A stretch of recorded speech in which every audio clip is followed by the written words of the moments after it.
All right, enjoy this episode with Brad Yates.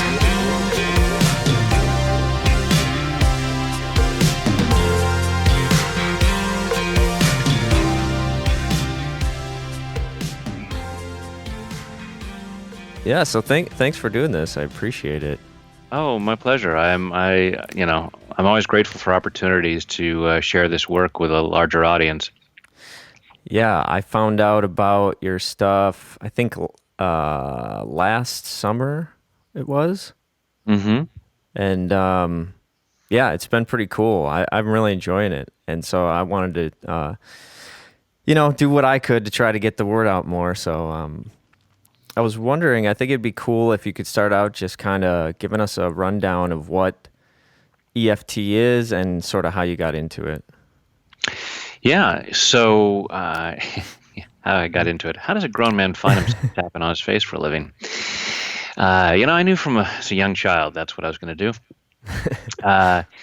I actually started out as an actor, and I had toured the world doing theater, went to Hollywood to become a movie star, and what actually happened is I met a woman, fell in love, got married. And when she was pregnant with our first child, I thought, maybe I should have a backup career. And so I trained as a hypnotherapist. I was, rather than getting a regular kind of job, I trained to become a hypnotherapist because I'd always been fascinated with the power of the mind. Mm-hmm. And so I was still doing the acting thing and then doing the hypnosis on the side. And when our second child was on the way a couple years later, I realized that I really enjoyed doing this personal development work. This really felt like my calling. And so we decided to leave Los Angeles. And through some other hypnotherapists that I was in touch with online, heard about this tapping thing. Mm-hmm. And emotional freedom techniques, also known as EFT or simply tapping. And this energy psychology conference going on in Las Vegas. And I thought, sure, why not? I'll try that. And so I went and took this one-day training with Gary Craig, the founder of EFT, and just found it fascinating. This process of tapping with our fingertips on these the same points that are used in acupuncture. So for thousands of years in Chinese medicine, they've said there's this flow of energy through the body along these pathways called meridians, and when this energy is flowing naturally, we experience our natural state of health and well-being, physically and emotionally. And when this energy gets stuck, we don't feel so good. We experience stress and other uncomfortable feelings. And when we don't feel so good, we don't think so well either. So with this process, with tapping with our fingertips on the same points that a traditional Chinese medicine doctor would use, would be sticking needles in, we balance out the energy. We lower stress. So tapping is so useful in so many issues. The catchphrase is try it on everything. And some people will say, well, then it starts to sound like a panacea. It's just a cure-all, and it starts to sound questionable. But if you think of tapping primarily as a stress relief technique, because what it's doing is it's calming down that stress response in the brain when we go into fight or flight.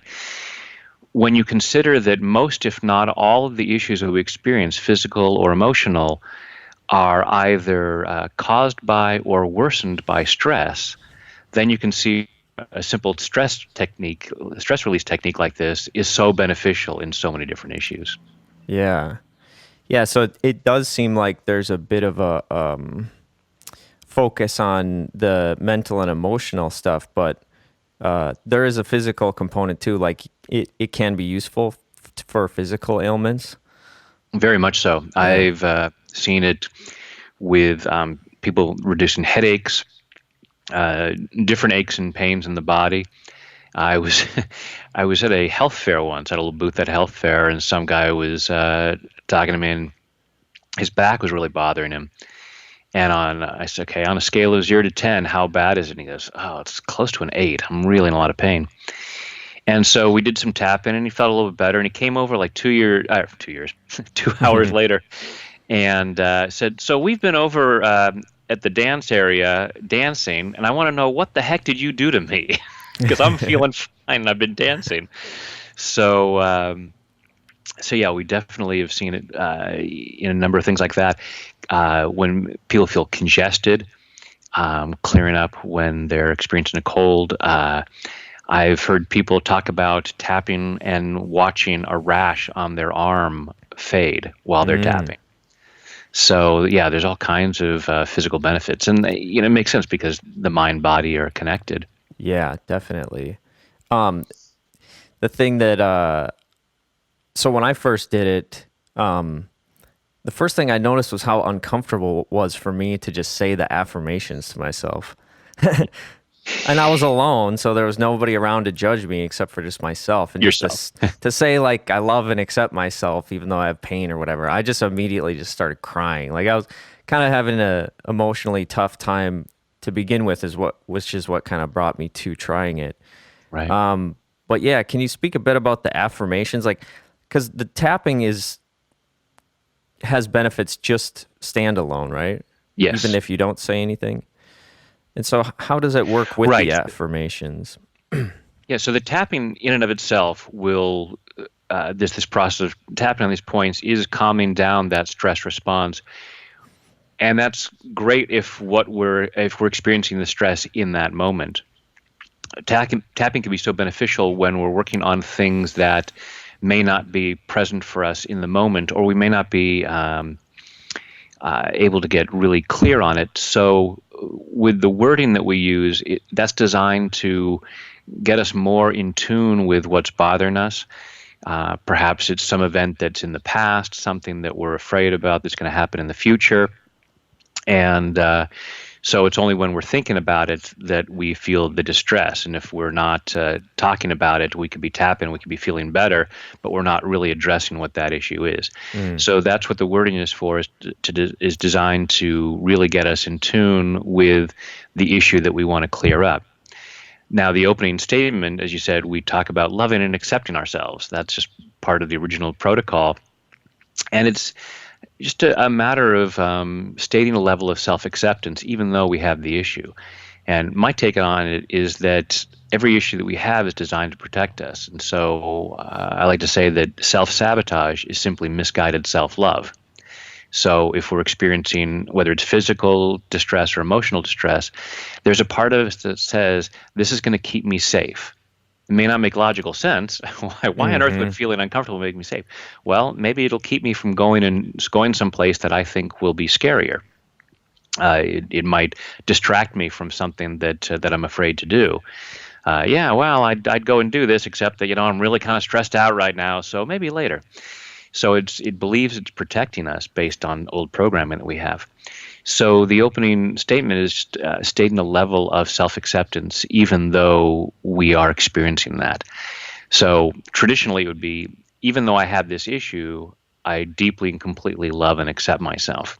Mm, Now, I've found that a lot of people have trouble saying that. There's a hmm. lot of a lot of us struggle with self-love, and so not only does it feel false, but it can be just uncomfortable and very hard to say. So that's why, for me, I use the phrase, even though I have this issue, I choose to love and accept myself. So simply by saying, well, I'm choosing it, I'm not saying that I'm there yet, but I'd like to get there. It kind of gives a buffer that makes it easier for most folks to be able to say those words. Yeah. Do you think there's a challenge with wanting to love ourselves because we feel like if we love who we are right now, that we're not going to keep moving towards what we want to be? Yeah, that's an issue I bring up a lot with folks is that idea of, yeah, if I love myself just as I am, why bother improving?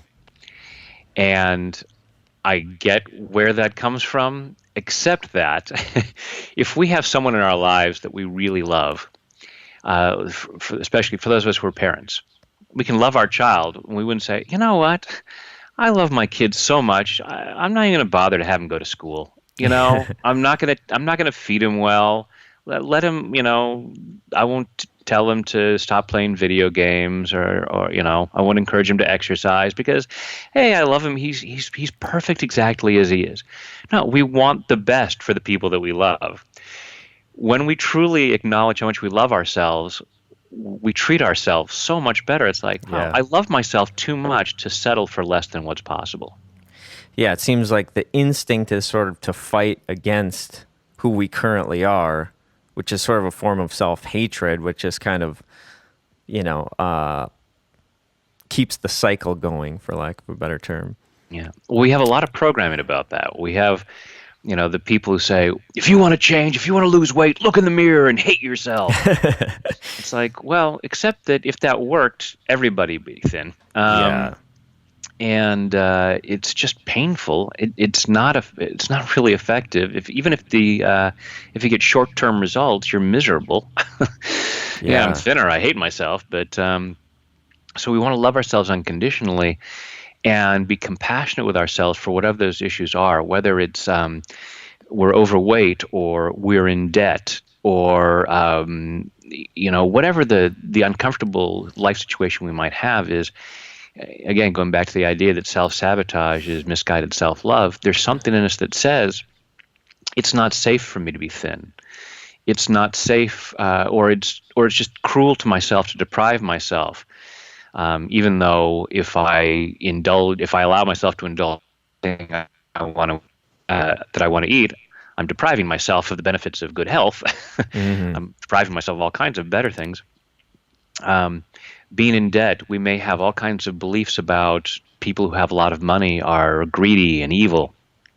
Or if I had more money or if I were more successful, people would have higher expectations of me. And so if I can limit myself and I lower expectations from everybody. No one expects me to do much. No one expects me to pay for dinner. No one expects me to make a donation. No one expects, and it's just that to be able to say to someone, oh, I'd really love to, I just can't afford to right now. Even though I don't enjoy not being able to afford things, somehow because of programming that I have, it feels safer to be in a position where I am not able to spend money.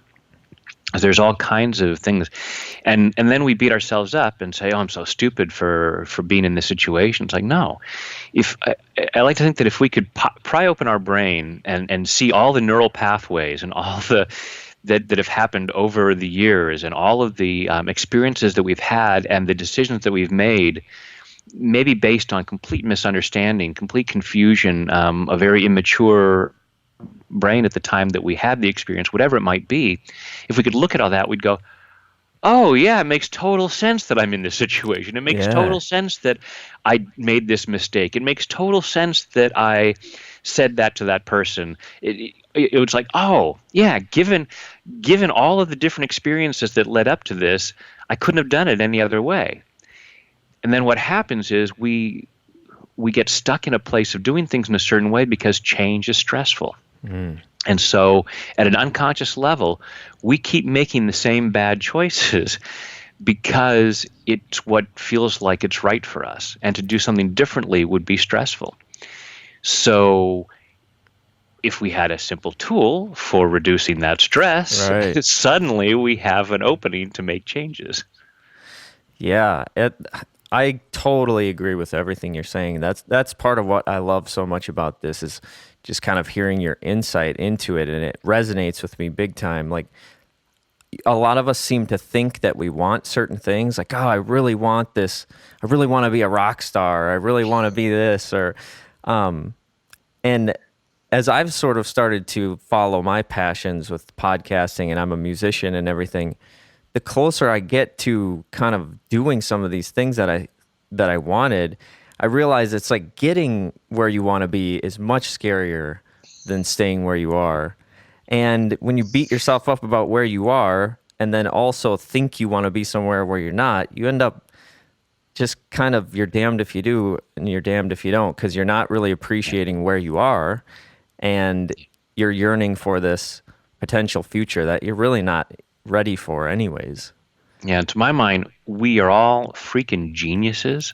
Yeah. We are brilliant at getting ourselves stuck. So So while many of us might have had fantasies of being a rock star, we also look at, oh, well, all these rock stars, they die young, they have drug problems, they can't have healthy relationships, all this. And so consciously we say, yeah, that's fine. I'll be able to handle that. But our conscious mind is only 5 to 10% of our mind. The other Mm, 90 to 95% of our unconscious, like, that would be such a mistake. So I'm not going to practice. I'm going to show up late for gigs. I'm going to do this. All these different ways we set. Again, sabotage is simply misguided self-love. We are yeah. protecting ourselves from something that doesn't feel safe. And then we beat ourselves up. Oh, I didn't practice, which is brilliant because the time that I spend beating myself up for not practicing is time that I'm not practicing. So Yeah. I keep the cycle going and I keep myself safely in my comfort zone. It's funny we use this term comfort zone because our comfort zone is often very uncomfortable. It's like Yes. sitting on sharp rocks. But the crap we have is better than, to our minds, what we don't know. Mm, It goes back to the to be or not to be speech in Hamlet, or it's in the Declaration of Independence. The evils that we have, that we know, feel safer than the unknown. And so that stress response, that fear response comes up. And again, if we have a simple tool for calming down the stress, for clearing out the fear, suddenly we have openings and going, oh, you know what? I really could handle this success. I really could share my gifts, and I could make good choices. I don't have. There are plenty of rock stars who are very healthy yeah. in their finances and in their health practices. Yes. Yeah. You talk about the subconscious versus conscious mind quite a bit, and I'm a big fan of that paradigm. I'm a fan of the work of Bruce Lipton, who talks a lot about that. And you've also mentioned hypnosis. So does tapping work at all like that? Does it help open up to get those affirmations deeper into your subconscious at all? Yeah, it's kind of a different way of going at it, but so hypnosis is a way of bypassing the critical part of our brain. But tapping is doing a similar thing in reducing the stress response that puts up a barrier to new information. Mm. That's why I encourage folks when they're listening to a lecture, if you can tap, Oh, you're going to yeah. get a lot more out of it because our brains are constantly judging, going, yeah, that makes sense. No, that doesn't jibe with what I already know. Oh, that sounds threatening. Oh, this. And so we block a lot of good information. So as we tap, we allow ourselves to learn things at a deeper level. Yeah. So tapping, it can. We probably already kind of touched on this, but we focus a lot on the emotional health, and even we touched on the physical health, and that all ties into how it can help us actually sort of manifest the desires that we do want in our lives, right? Yeah, so and a lot of times when people talk about manifesting, they'll say, "Oh, I want to manifest more money." So I'll Mm-hmm. use that as an example.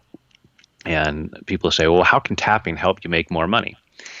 Well, there's two ways. One, for people who are fans of the law of attraction and the movie The Secret, the idea that like attracts like when it comes to vibration. And most of us have at least some programming that says that money is the root of all evil, rich people are greedy and evil, and all this stuff about why it's bad to have money. So I'm a better person, I'm a better human being if I have less money. Mm. I'm not able to do as much good for other people, but hey, that's the price. Yeah. So while we consciously, again, that 5 to 10% consciously saying that I want to have more money, the other 90 to 95% is saying that would be bad. That would be wrong. We need to stay in debt, or just be barely getting by, or whatever it is. So our money vibration is not positive. We are Mm. not in vibrational harmony with abundance. So with the tapping, we can clear out those old misunderstandings. Oh, you mean it's not the root of all evil? Money is the root of all evil? That's a misquote. It's greed, the love of money is. And so when we start to clear that, we can feel more positive and have a higher, more positive vibration around money. So that's the law of attraction side. On the other side, if we just look at it in terms of behavior, if I have thoughts about why it would be wrong to have more money, I am going to unconsciously, sometimes consciously, but mostly unconsciously stop myself from making phone calls that I need to make, showing up on time to interviews, making good financial decisions. I will simply make poor money choices to limit my finances so that I stay in my comfort zone. Yeah. So that's where with tapping is we clear up those misunderstandings about money, and we can allow ourselves to say, wow, I can be a good person and have money. There are a lot of really good people out there who are very wealthy and they're doing really wonderful things with their money. I can be one of those people. Then we create an opening for ourselves to do those positive behaviors, where we get training for better jobs, or we show up where we're supposed to be and make those good choices. Yeah. It can seem a little bit, I think, far out to some people when you start connecting all these different things, like your emotional health, your physical health, how much money you have, what your general level of happiness or peace is in your life. But it seems to me like it really all comes down to what you're talking about, is these sort of self-limiting beliefs that are really based on some part of ourselves trying to protect ourselves from some sort of trauma we probably experienced as infants or toddlers or whatever. So the tapping, like you said, it can provide this, and I've experienced this. It's a powerful for providing like immediate drop in stress levels. Yeah. But it also seems to me like, especially with the affirmations, that this is really something that I'm just going off of my own personal ideas on this. It seems like something that the more you do it, the more powerful it's going to be. And it's going to be like, if you're doing it every day for a long term, it's going to have compounding effects, especially with the affirmations, because most people don't spend even 5 minutes a day saying that they love themselves and they want these good things for themselves. Right. Although they probably spend a lot of time saying bad things about themselves. Exactly. Because it's programming. It's not that we're bad or stupid. We're brilliant at doing what we've been taught to do. And it keeps us in our comfort zone to stay in that. We may have a lot of beliefs about, well, if you say you love yourself, then you're conceited. And I say, no. Right. People who are arrogant don't love themselves in a real way. Because the more you recognize how lovable you are, the more you tend to recognize how lovable and fantastic other people are. Whereas the conceited person puts other people down. Now, someone who, given that we're all connected, that's to put other people down is an act of harm to yourself as well as other people. Yeah. So arrogance and conceit come from a fear that you're not good enough, but trying to pretend that you are. Or from the mental illness narcissism. And so it's not a healthy self-love. So, yeah, I personally recommend on a daily basis, because to me, it's energy hygiene. We have physical hygiene. We tend to brush our teeth and take showers on a daily basis. We don't usually wait until the people around us are holding their nose and then going, oh, yes, it's probably about time I take a shower. Oh, there's green stuff between my teeth. Maybe it's about time I brush my teeth.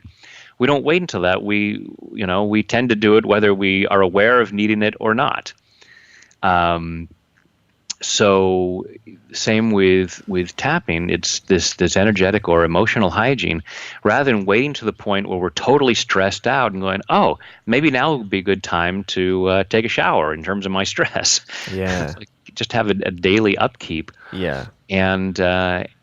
And we clear out, and each time we do it, we're clearing out some of the layers of that old programming about what's not good about us, and it may be we may have been told by really confused and maybe disturbed and damaged people that we're not good enough, and so. And there's definitely people in the past who, because of how their parents were or other people around them, when they felt good about themselves, there was punishment. So they learned that the way to keep myself safe is to play small, to not think highly of myself, to not try to stand out. And that's it's a really healthy thing for them, or was in the past, and allowing them to see now, okay, that's not the situation now, you know. Yeah, yeah. It seems like, people in your life that you're close to can get uncomfortable when you're really sort of putting yourself out there, because most people want to do that. And when they see somebody else doing it, they feel sort of whatever it is, jealous or angry, sort of the classic hater type of Yeah, mentality. yeah. Because So, they're intimidated by that, because they have their doubts that they can do it. And so I have a couple of analogies I like using for this. One is, yeah. if you're standing at the beach and you're looking at the oceans, spectacular view, and your family or friends are standing there and they have their back to the water, and they're like, "Oh, well, look who has the view. Who do you Mm, think you are to have the view?" And because of that pressure, we feel like, "Oh, okay," and we turn our back to the ocean, which is insane right. Yes. when we look at it at that level. And instead, we want to say, "No, this is an awesome view. Turn your butts around. You Yeah. guys, the view's there for you too." Um, we the other analogy I use is, so if you imagine, if we were watching the Olympics and we're watching the 400 meter dash, and you've got someone like Usain Bolt, fastest man in the world, and he's out there. And imagine if he felt bad because everyone else was running slower and he slowed down. And then everybody slowed down and no one wanted to cross the line and make anyone else feel bad. And so eventually they're all just standing there in a lump on the track. Would we watch the Olympics? Right. Oh, hey, let's turn on the Olympics and watch all these nice people. Oh, it just makes my heart feel so good to see everybody limiting themselves to make everybody else feel good. Yeah. No, we want to see other people are pushed by Usain Bolt. It's like, oh, I want to try to run faster. And if everybody is doing that, you know, then all ships rise with the tide. Yes. It's better for everyone. But we have so much programming telling us, well, don't stand out and make other people feel bad. It's like, no, no, by all means, be as good as you can and push other people to be, because otherwise we're just saying to other people, because if we do that, what we're saying to them is, I have more potential, but you don't. And so I'm going to limit myself so that you, with all of your flaws and faults and limitations, don't feel bad. Hmm. It doesn't sound so noble when we put it that way. No. It's really kind of insulting. So we want to say is, look, I have more awesomeness inside me that I want to explore, and I want to encourage you to do the same, because why should both of us settle for less than we can have when both of us can have more? Definitely.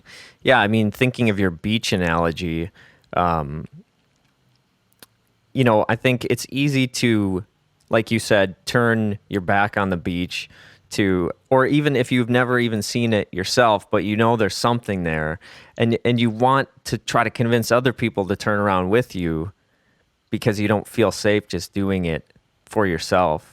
But Yeah. it really seems like when you do those things for yourself, like turn around and look at the ocean or just try to make yourself healthier and happier, that does more for the people around you than trying to convince anyone to change, you Yeah. know. It inspires people. It's contagious. We are affected by the people around us, for better or for worse. So it's for us to choose, I'm going to be the positive influence for other people. And they may not get on board. Mhm. And that's something that we can tap on. And I have videos on that, about being okay with, if they don't choose to turn and look at the ocean along with me, I don't need to feel bad about that. And they might try to make me feel guilty, and they're doing the best they can based on their old programming, but it's Mhm. not the truth. It's not necessary. And I am not obliged to feel guilty for living a good life. Yeah. So that just you mentioning your videos, it makes me think about one of my favorite things about this whole tapping thing, which is the accessibility factor. And I was thinking about this. So there's like meditation and yoga are obviously also extremely accessible. Anybody can just sit down and be quiet. But I think meditation can be pretty intimidating, and sometimes people, I think, can get a little wrapped up in ideas of, well, how do I do it? What am I actually trying to do? And the tapping, I just think it seems like, especially in our culture, so many people, meditation and like a yoga practice or something, it can be a lot for people, I think, where tapping is such an immediate, like, it's very baseline self-care, self-love, very easy to do. It can reduce your stress. It's very gentle and accessible. And so the fact that it's free, you have what, hundreds of tapping videos? Over 850 at this point. Over 850. And, you know, as long as somebody has an internet connection, and even if they don't, obviously, I would encourage them to watch your videos, but as long as they learn it, obviously they can do it whenever, wherever. It's a very simple technique to learn the basics. When people watch the way I do it, where I just have this intuitive free flow of ideas, trying to explore what might be going on, some folks will say, "Oh, tapping is too complicated. You have to say all these words." Like, no, no, no, no, no. That's just one way of doing it. Yeah. You can just tap these points, these 8 points along the face and torso, and you'll get relief. And yes, meditation is an amazing tool. It's been around, for forever. And Yep. but in the moment that you're experiencing stress, it's very hard to say, "Oh, wow, I'm totally stressed out right now. I'm feeling so angry. I think I'll just sit meditate for a moment." Very hard to get into that quiet place, unless you have been practicing it for 20 years or something like that. Right, Whereas right. tapping, it's very simple. You just start tapping, and the relief will start to happen. Sometimes faster, sometimes slower. Sometimes, I believe tapping is always working. It's just that sometimes the benefits are very subtle. So because sometimes with the tapping, people will have what we call 1-minute wonders, where you'd be stressed out at a level 10, and in a matter of moments you're totally chill. And so if that doesn't happen for some folks, they go, "Well, it's not working." And to me, that's like doing 3 sit-ups and going, "Well, I don't have a 6-pack. Obviously, Right. sit-ups don't work." Right. You may have to do a few more. Yeah. Yeah.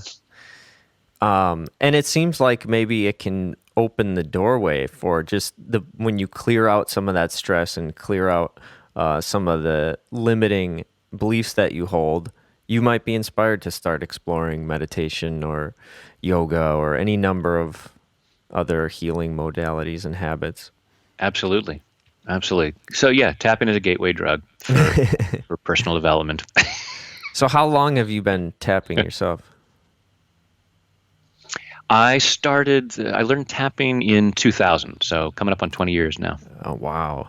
So I know it might be hard to say because it's been like your career as well, but how much have you noticed personal benefits through just doing all the videos? You're consistently tapping, it seems. So Yeah, I do a lot of tapping. And one of the great things is that when I work with clients, because I'll do it over the phone and I work with folks around the world, I always tap on myself while I'm telling them where to tap. So I still get the benefits yeah. while I'm working on their issues. All kinds of different things. In terms of my physical well-being, in terms of emotional well-being, in terms of career. I was a struggling actor and couldn't get any success, and now I have over 850 short films that I wrote, directed, and produced, and starred in. And I get I actually get recognized in different places around the world. Yeah. So have achieved different things that I have wanted. To be able to have an impact and make a difference has been a huge thing. So, and so I can look back at where in the past, I was very afraid. As an actor, I was, as much as I loved acting, I was a pretty scared person, scared of being seen, and Mm. was very limited in a lot of different ways. So through the tapping, have allowed myself to put myself out there to make a bigger difference, to share gifts and talents, to allow myself to make a living. Because when I was an actor, I pretty much didn't really make a living. Yeah, So yeah, all kinds of personal and professional benefits. that's cool. So I've heard this phrase that I like, and I'm wondering if it maybe applies to tapping and maybe applies to you with what you said about trying to be an actor and then sort of pivoting to this other direction. It's the something like about letting go of who you think you're supposed to be to become, or think you want to become who you actually are. It seems like that might apply to tapping in some way. Very much so, because we do create an identity. We have this idea of who we are, and a lot of it may be, well, I'm just broke. I'm just unhealthy. I'm just, someone that people don't like. I'm this. And we create this identity, and it may be really uncomfortable. And at the same time, it's our comfort zone, Mm-hmm. because it feels safe. Yeah. It protects me from having to put myself out there and be seen and be in situations that I don't believe I can handle. That's one of the biggest fears, is the fear that I couldn't handle it.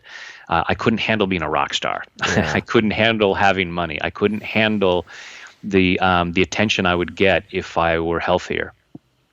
So we create this identity, and yeah, the tapping allows us to find out who we really can be. One of my favorite phrases is saying, "magnificent child of the universe," Yeah. because that's who we truly are. So my favorite piece of art in the world is Michelangelo's David. And I loved it from the first time I saw it in art history class. But when I got into this work, I realized what a perfect metaphor it was, because Michelangelo said, the statues are already there perfect inside the marble. All I have to do is chip away what doesn't belong to reveal the masterpiece inside. Mm-hmm. To me, that's exactly what we do with tapping. There is the best version of each of us is already there inside, underneath all this marble, which is fears and doubts and shame and guilt and all this stuff. And as we tap away all of that stuff, all those misunderstandings, we reveal the best version of ourselves. That's very cool. So you're obviously a fairly wise person, in my opinion, and I think people could hear this, and if it resonates with them, they could maybe start to get some insight into what these things are for them, how they're being held back. But it can be hard to even work through some of the things that are holding you back. But for people who this is just like, I maybe logically understand what you're saying, but it doesn't resonate with me, or maybe I just don't even, sounds woo-woo. Like, do you find that tapping in and of itself, without any of this trying to understand what it's doing or insight into limiting beliefs and all of this, just doing it, can it bring up insights for you of like, oh, I'm kind of coming to realize, like, I don't want to eat healthier because, I feel more comfortable when I'm like sore and sick and achy or whatever. Yeah, yeah, yeah. It's we often say that the tapping process is often like peeling the layers of an onion. Mm. So as we're tapping, because we stop ourselves from knowing what's going on. We often say, "Oh, I don't know what's bothering me." Well, yeah, we do. Part of us knows and is making sure we don't know what it is, because if we knew what it was, then we'd deal with it, and then we'd lose that comfort zone. Yeah. It's like if this electrical fence that I have around my property is keeping me from going to places that I don't think I can handle, then I'm not going to allow myself to know how to turn the electricity off. Right. Yeah. Gee, if only I knew where the electrical box was. Oh, well. But as we tap and we lower the stress and we lower the fear, we become more clear of, oh, this is what I'm afraid of. Oh, look, there's the box to turn off the power. Now I can turn the electrical fence off. And we get more ideas about what it is that's been holding us back. But even if it's just a matter of, hey, I'm feeling stressed out because I've got this thing going on, just tapping to allow yourself to, not even looking at it as a personal development tool, Right. but just as a simple stress relief tool. So I had someone not long ago say, "So would you call what you do woo woo?"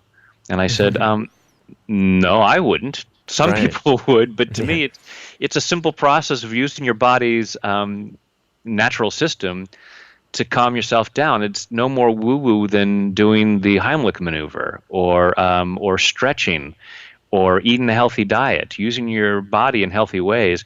That's not woo-woo. It's just basic physical mechanics. They've started to do a bit of research on tapping too, right? And it's been shown to reduce stress levels. A fair amount of research. A number of friends of mine have done some amazing research. My friend Dawson Church did a test on cortisol levels. So cortisol is one of the stress hormones.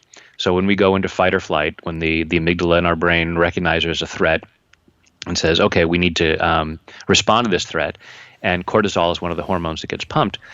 So in one study, and it was a double-blind study where they had control subjects, so it's not everybody doing this, so they could do comparisons.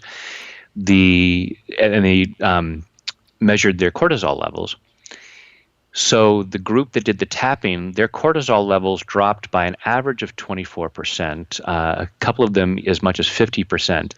The lab technicians threw out the first batch of results because they said something must have gone wrong because that's not possible. Mm. Recalibrated the machines, ran it again, and found, wow, that actually is. Dang. The tapping actually did reduce their stress by that much. Another friend of mine, Dr. Peter Stapleton in Australia, has done the first fMRI studies. So they did it with food cravings. So had people in the fMRI machine looking at pictures of food that they craved, and they could see where the brain, what parts of the brain lit up, where that brain activity was. Took them out, and then over a couple of weeks, did a course of tapping on food cravings. And that was the thing that first got me, because in that first workshop, we tapped on chocolate cravings, and I was a chocoholic, and I went from an 8 to a 0 in a matter of 2 or 3 minutes and didn't eat chocolate for 2 years. Whoa. So, that was the first thing that convinced me of tapping, about tapping, was the food cravings. So they took these folks through a process of tapping, after a few weeks put them back in the machine and showed them the same pictures of food and no activity in those regions of the brain. Wow. So for many of us who have been doing the tapping, have experienced it, and we just know, I just know it works. Yeah. I can't explain it, but I just know it works. And I understand that for some folks, well, it looks a little strange, and where's the research? And I hear that question, where's the research? And I'll say, well, it's right here, and I'll give them a link. Yeah. But a lot of people don't want to hear that, because it's if I want to stay in my comfort zone and you come along and say, I can show you a simple technique that's going to help you get out of your comfort zone, it's like, get away from me, Yeah. and this is stupid, it's ridiculous, you're an idiot.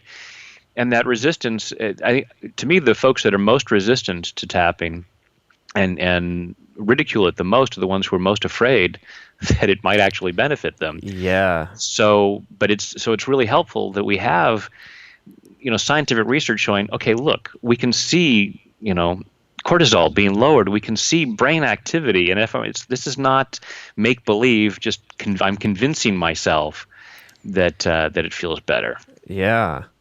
I could be off here, but it almost seems like the fact that it's so easy makes people want to resist it more for some reason, because it's easy to think about, oh, I just need to start working out all the time, doing all these hard exercise every day, and you start and you try and you kind of set yourself up to fail because you're thinking too big. But it's like tapping, you could just sit down and do it anytime, anywhere, take 5 minutes, and even if it decreases your stress by even 5 or 10%, it was worth it. Yeah, So it seems like there's something about how easy it is that makes it. absolutely. The easier it is, the greater the threat of moving out of our comfort zones. Yeah.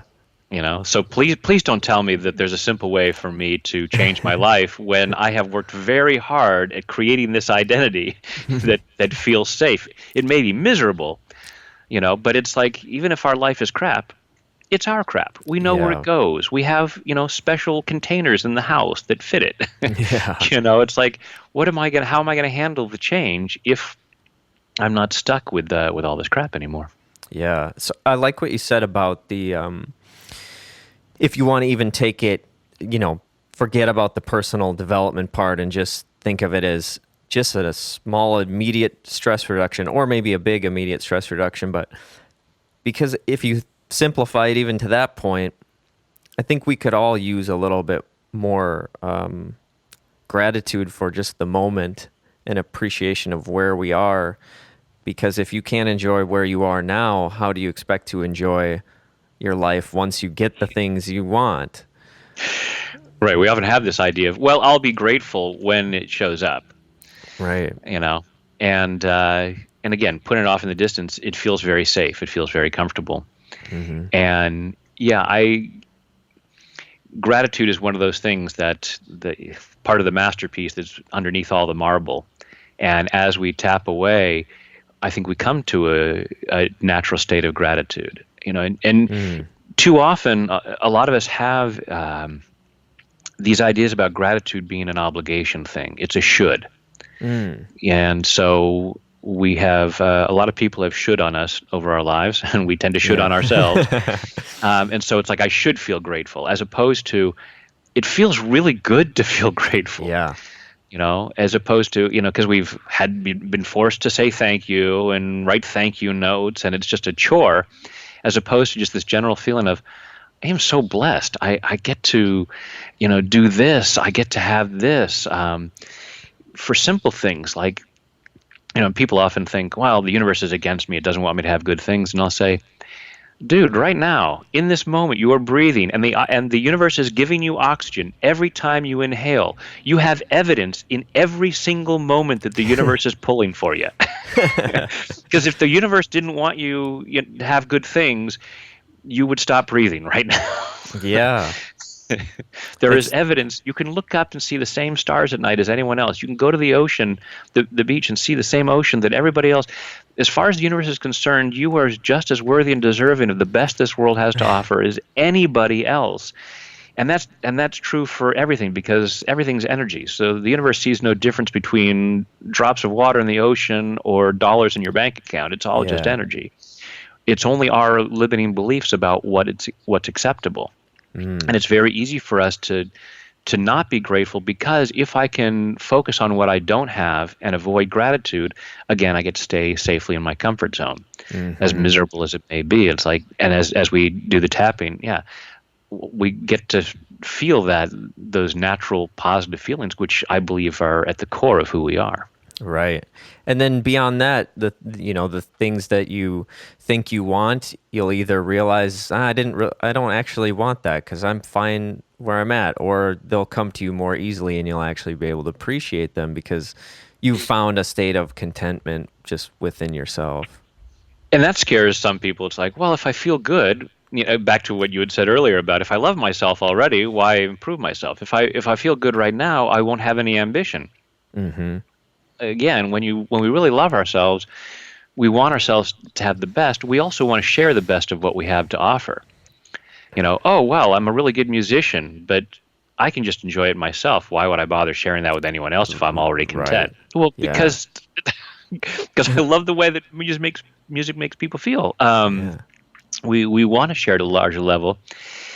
And one of the quotes I love from the Bible is, "Seek ye first the kingdom of heaven, and all these other things shall be added unto you." So to me, so I did a video on this, and it's the idea of whether someone's religious or not, the idea of the kingdom of heaven. If we look at that as just this feeling of bliss, this feeling of gratitude, feeling really good, and rather than having that be conditional, well, when I'm a rock star, when I've done a stadium tour, then I can feel good. As opposed to, no, if I feel good now, then I'm in a much more open place to do those things that create the possibility to be there if that's what I truly want. Or I may discover, well, that isn't what I really wanted. Like for me, being an actor, I thought I wanted to be a movie star. And as I found what really fulfilled me, it's like, oh no, this is what I really love, having, helping people change their mind about things such that they're able to share their gifts. And that to me is the most important thing, is clear their limiting beliefs and their blocks to sharing their gifts. And I'll sometimes say to folks, I'm not doing what I do for you. I'm doing this for all the other people that you're going to affect when you stop blocking yourself. Yeah, it seems like but first, before doing that, you had to do it for yourself, I mean, it seems like one of the most important things we can do is sort of like a story about something about a boat with a hole in it or something, and it's like, or the idea is it basically as simple as like the airplane instructions of putting your life vest on first before you try to help other people. Every time you're on a plane, the flight attendant will remind you, put your oxygen mask on first before you put it on someone else, because if you put it on their face first and then you pass out, that'll be the last good thing you do. Right. As opposed to if you put it on yourself, then you can help others. We need to take care of ourselves first, so that it's just like you have to make a deposit in your checking account before you can write a check to a charity. Yeah. You can't. There's no good writing checks that are going to bounce to charities. So the more we take care of ourselves, that's why self-care is so important, because it allows us to then be in a place where we can be of greater benefit to others. So I've got a few buzzwords for you. And I'm not criticizing these words at all, because I very strongly feel there's something important here, but gut feelings, intuition, authenticity, I think it can be easy to feel guilty about feeling like you're not connected to your intuition, or I'm not being authentic. And I do think it's important to try to, forge a connection with your authentic self. But there is a lot of, I feel like, for me anyways, I've experienced certain amounts of guilt of, well, maybe I'm not being authentic, or how can I be more authentic? So how do you feel about those concepts and how they tie into all this? Yeah, and for me, guilt and shame are really unfortunate because we have all this programming, particularly in certain cultures and certain religions, that we are guilt is used to motivate us. Well, if I feel guilty about, so in that instance, it's like, well, if I feel really guilty about not being authentic, that'll motivate me to be more authentic. Right. How's that working so far? With anything that we feel guilty about, it's, people who, addicts, they do terrible things. They feel really guilty about it. Then what happens? Well, the guilt feels so bad, they need to medicate that. Yeah. So to me, I always want to clear guilt and shame and allow yourself to, rather than being guilty, and again, it's brilliant because the more time I spend being guilty about not being authentic, the more I can avoid being authentic. And the only reason we avoid being authentic is because it feels safer. I'm afraid of putting the real me out there. And if I got in touch with my real identity, my real awesomeness, what if someone doesn't like it? Because all of us have favorite musicians who have put songs out that people hate. Yeah. And it's like, well, until I can write a song that all 7+ billion people on the planet will find fantastic, I'm not going to write it. It ain't going to happen. Yeah. Because no one, everyone is going to be criticized by somebody. Certainly you put yourself out on the internet tapping on your face and you're going to get a little bit of criticism. I've had some harsh comments. But then I have other people saying, wow, that, totally made a difference for me. It's like, okay, that's worth it. Yeah. So we're going to be criticized. And the more we put ourselves out there. And so there's that feeling of, okay, but if it's not the real me, the criticism won't hurt so much. If I can put out a facade, Right. then well, they're criticizing that other person, and so I feel safe behind this wall of inauthenticity. So when we can look at it that way, why feel guilty about that? Why would we feel guilty about protecting ourselves? Yeah. We can have compassion and say, okay, rather than feeling bad about that, I really love and appreciate that part of me that is trying to protect me by hiding behind a mask. And I deserve better.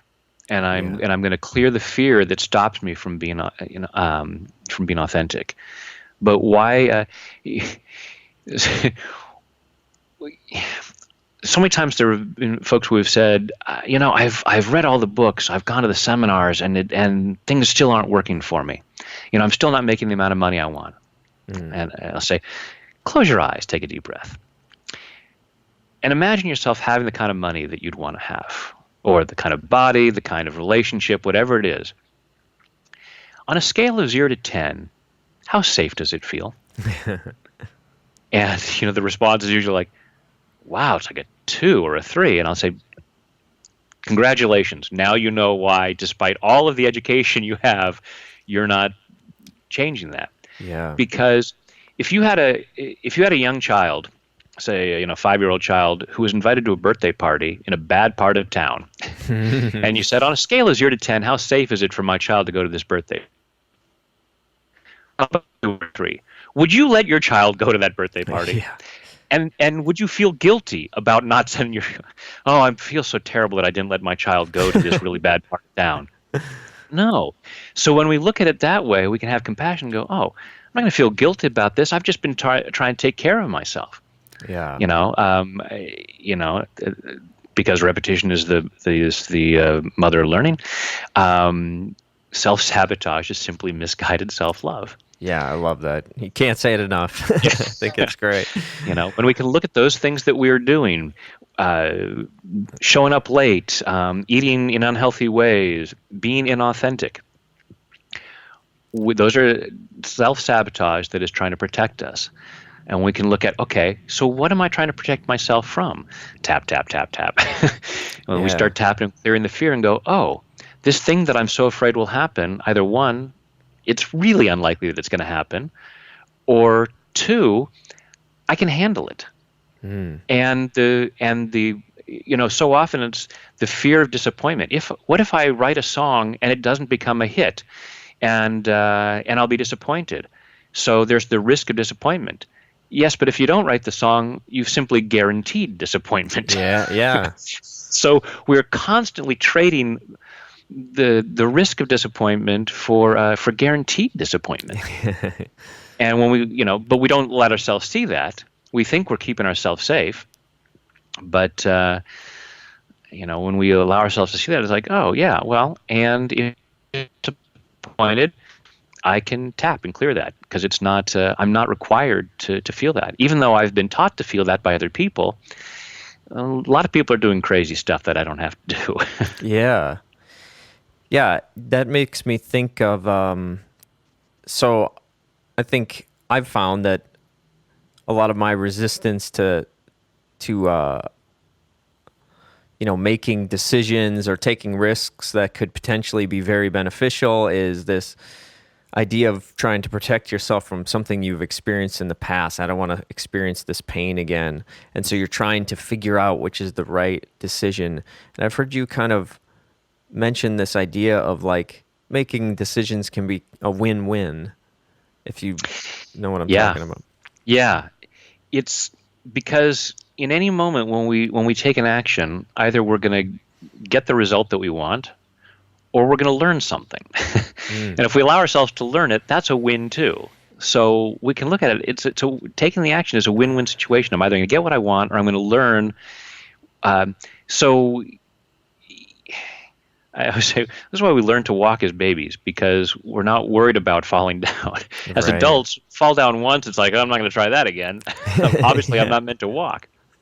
Look at Thomas Edison trying to invent the light bulb, and 1,000 experiments that didn't work. How many of us are willing to go even 3 attempts, much less 1,000? But for him, it was a win-win situation. It's every time he said, I didn't fail 1,000 times. I found 1,000 ways that didn't work. Each one was a win. I learned that doesn't work.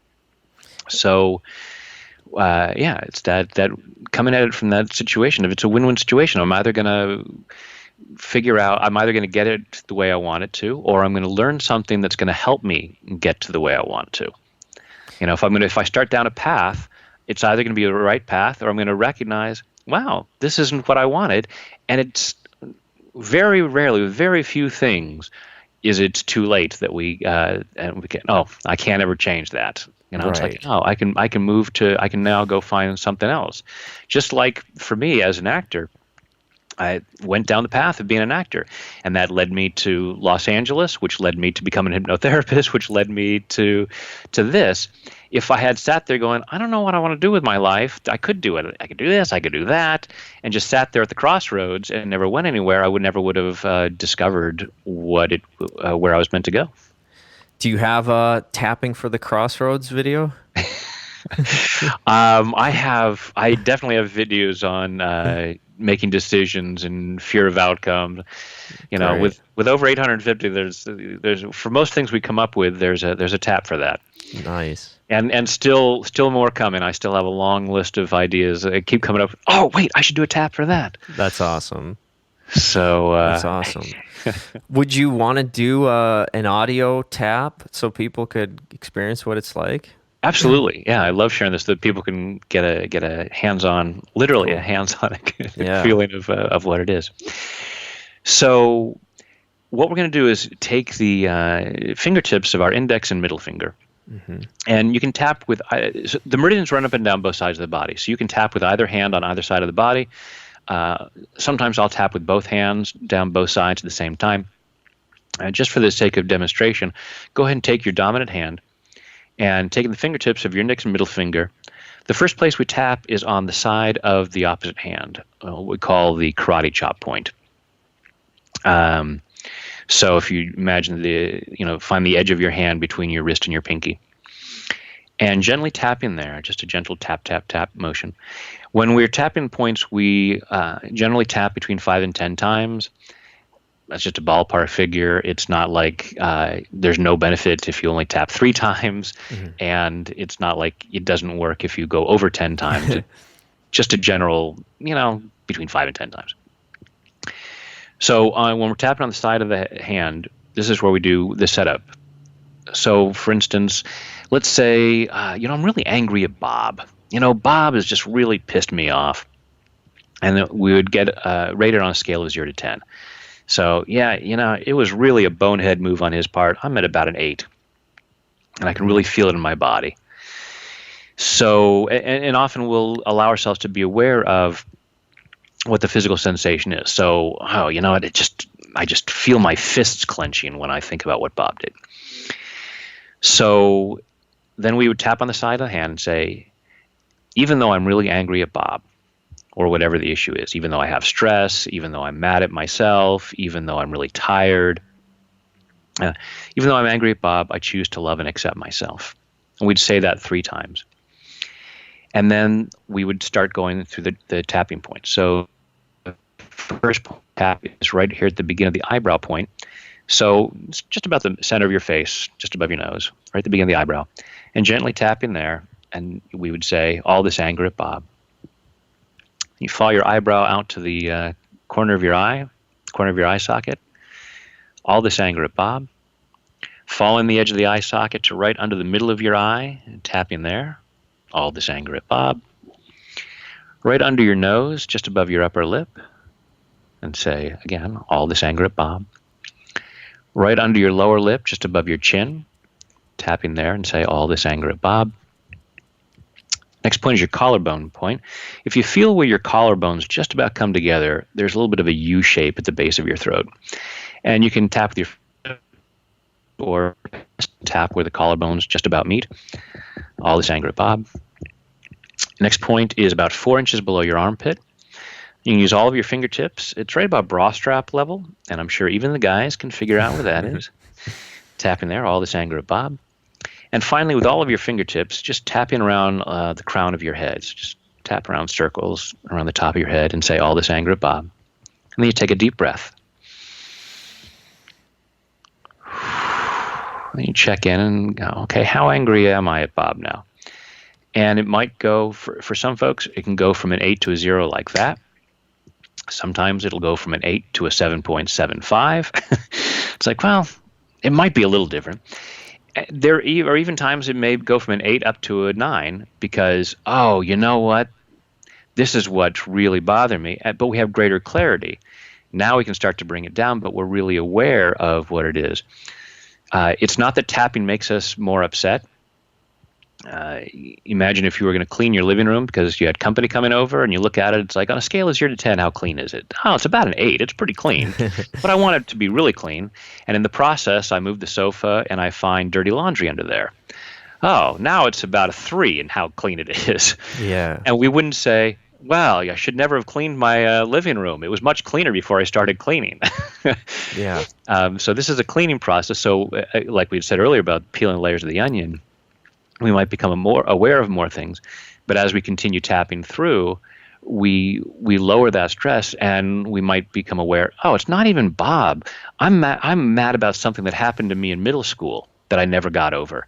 And we can keep tapping and we can clear out an old memory that's been bothering us for, decades.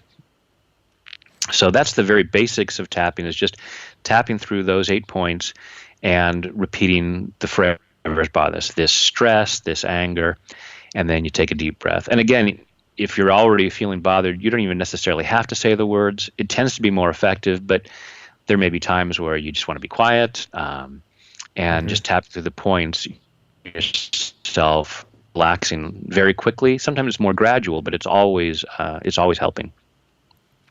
Where does the phrase I've heard you say at the start, it seems like every video, taking responsibility for my own well-being, is that what it is? Yeah, I always ask people to take responsibility for their own well-being. It's just my pseudo-legal disclaimer at the beginning of tapping videos, because I don't know what's going on for folks when they are sitting down to watch a tapping video. And so because we're dealing with emotions, it's like, if I'm going to go clean my living room, I might move the sofa. Instead of finding dirty laundry, I find a barrel of toxic waste that's leaking. Probably shouldn't be there doing that on my own without a hazmat suit. Yeah. So it's letting folks know, before you go dealing with the emotions, take care of yourself. So if you are feeling really emotionally distressed, you may not want to explore that on your own. You may want to have someone there for emotional support. You may want to work with a practitioner who can help guide you through the process. Not aware of this ever happening where someone gets, occasionally I'll hear from someone, oh yeah, I started to feel more stressed out as I watched it. It's like, okay, because you're finding, you're getting in touch with some stuff that you haven't been consciously aware of. But yeah, just that matter of saying, okay, this is a cleaning process, and if you're aware that there may be some really horrible things you're going to find, you may want to have someone there to help you through the process. But that being said, it's got to be one of the more gentle ways to kind of just do some non-judgmental observation of yourself and stress reduction in general. Yeah. If I didn't feel it was safe, I wouldn't put all these videos out there. Yeah, I mean, like I mentioned earlier, when I first did it, I started crying. It was definitely not an unpleasant crying. It was a very, like, a release, Mm-hmm. It was a very positive experience. And in general, I've personally had no negative experiences from any of it. Very positive. And, like I said before, I love the fact that it's accessible to anyone and anyone can do it anywhere, anytime. But I do find immense value in your specific way of doing it, just how you speak. Your affirmations, I think, are great. They're extremely, they resonate with me in terms of it's all very non-judgmental and accepting and sort of, I just think it's great. So I would definitely highly encourage other people to give your videos all sorts of plays, because it's great stuff. Thank you. I appreciate that. Yeah. I'm lucky to get to do what I do. Yeah, it's awesome. And you do some live events too, is that right? I do. I do. I've got some coming up in June. I've got five events around the U.S. And then in September, August and September, I will be back in the UK, which I do every 2 years, and going to Russia for the first time. Nice. So yeah, I got a workshop in Moscow coming up. So Cool. very exciting. Nice. Did you mention that you do like personal sessions over the phone? I do. I do have some private clients. So yeah, I occasionally do Oh, cool. one-on-ones. Yeah, and Cool. teleclasses as well. Cool. So I'm assuming people can find all that information as far as like your live shows and everything on the website, I would imagine. Everything's there at tapwithbrad.com. Awesome. Well, thanks again for coming on. I can't think of any other things that I wanted to ask off the top of my head. If you had anything else you wanted to add, I would be more than happy to. I don't know. We've covered a lot. Yeah. So thought so. I hope it's given folks a lot of ideas of how the tapping can be beneficial.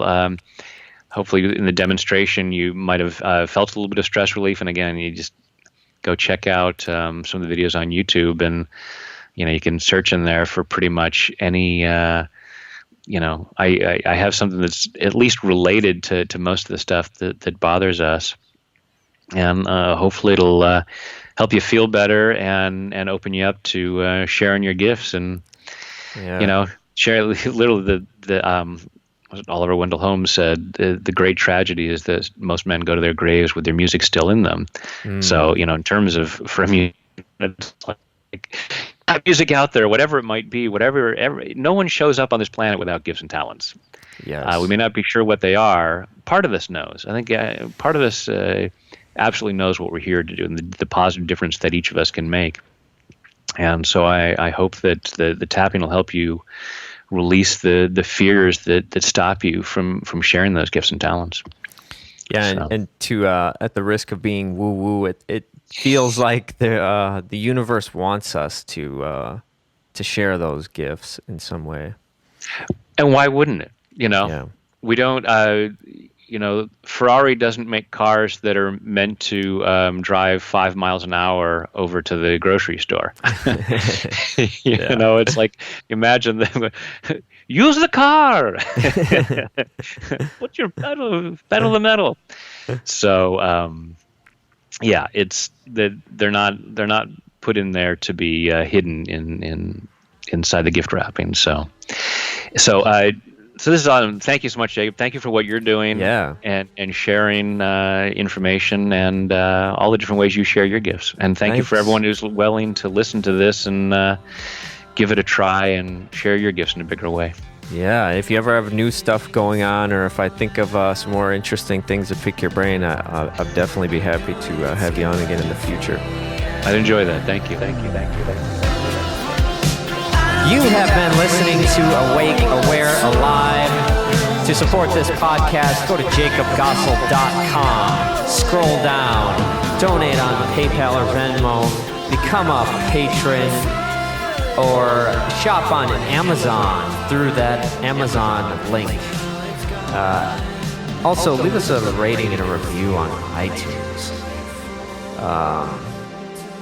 Also, go to Brad Yates' YouTube channel and try out the tapping. Let me know what you think of it.